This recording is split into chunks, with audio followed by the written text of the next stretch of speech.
आज जब मैं इसरो पर सुबह पहुंचा था तो चंद्रयान द्वारा जो तस्वीरें ली गई थी उन तस्वीरों को पहली बार रिलीज करने का भी मुझे सौभाग्य मिला। शायद अब तो आपने भी टीवी पर वो तस्वीरें देखी होगी। वो खूबसूरत तस्वीरें अपने आप में एक बहुत बड़ी वैज्ञानिक सफलता की एक जीती जागती तस्वीर हमारे सामने प्रस्तुत हुई। आमतौर पर एक परंपरा है दुनिया में कि इन प्रकार के सफल अभियान के साथ उस पॉइंट का कोई न कोई नाम दिया जाए। तो बहुत सोचने के बाद मुझे लगा, और आज जहां पर चंद्रयान 3 ने लैंड किया हुआ है उस पॉइंट को एक नाम दिया गया और नाम दिया है शिव शक्ति।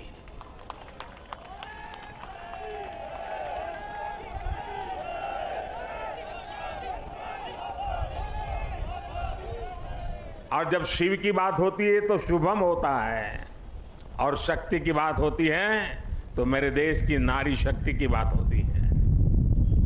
जब शिव की बात होती है तो हिमालय याद आता है, और शक्ति की बात होती है तो कन्याकुमारी याद आता है। हिमालय से कन्याकुमारी तक की इस भावना को उस पॉइंट में प्रतिबिंबित करने के लिए इसका नाम शिव शक्ति तय किया है।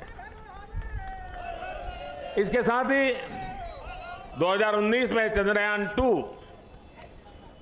उस समय नाम रखने की चर्चा मेरे सामने आई थी, लेकिन मन तैयार नहीं था। भीतर ही भीतर मन ने संकल्प कर लिया था कि पॉइंट 2 को भी नाम तब मिलेगा जब हम सच्चे अर्थ में हमारी यात्रा में सफल होंगे। और चंद्रयान 3 में सफल हो गए तो आज चंद्रयान 2 का जो पॉइंट था उसका भी नामकरण किया, और उस पॉइंट का नाम रखा है तिरंगा। हर संकटों से जूझने का सामर्थ्य तिरंगा देता है। हर सपने को साकार करने की प्रेरणा तिरंगे देता है। और इसलिए 2 में विफलता मिली, 3 में सफलता मिली, तो प्रेरणा बन गई तिरंगा। और इसलिए जो पॉइंट 2 चंद्रयान 2 जो पॉइंट के रूप में अब तिरंगा के रूप में जाना जाएगा। और भी एक महत्वपूर्ण बात आज सुबह मैंने कही है। 23 अगस्त भारत की वैज्ञानिक विकास यात्रा में एक मील का पत्थर है, और इसलिए हर वर्ष भारत 23 अगस्त को नेशनल स्पेस डे के रूप में मनाएगा। साथियों, आने वाले दिनों में कुछ दायित्व हमारे भी हैं। वैज्ञानिकों ने हमारा काम किया है, सैटेलाइट हो, चंद्रयान की यात्रा हो, सामान्य मानवीय के जीवन में इसका बहुत बड़ा प्रभाव होता है। और इसलिए इस बार मेरे देश की युवा शक्ति को विज्ञान के प्रति रुचि बढ़े, टेक्नोलॉजी के प्रति रुचि बढ़े। हमें इस बात को आगे ले जाना है।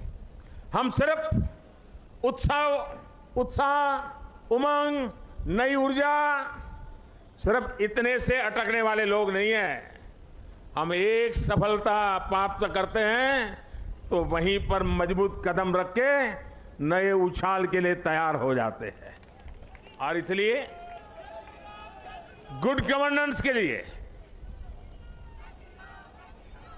लास्ट माइल डिलीवरी के लिए, सामान्य मानवीय की जिंदगी में सुधार के लिए ये स्पेस साइंस कैसे काम आ सकता है, ये सैटेलाइट कैसे काम आ सकते हैं, ये हमारी यात्रा कैसे उपयोगी हो सकती है, उसको हमें आगे बढ़ाना है।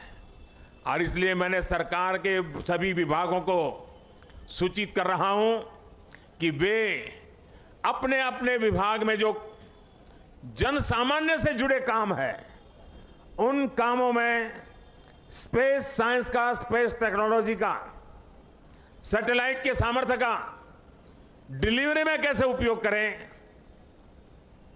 क्विक रिस्पांस में कैसे उपयोग करें, ट्रांसपेरेंसी में कैसे उपयोग करें, परफेक्शन में कैसे उपयोग करें, उन सारे बातों की ओर वो अपनी समस्याओं को खोज के निकाले।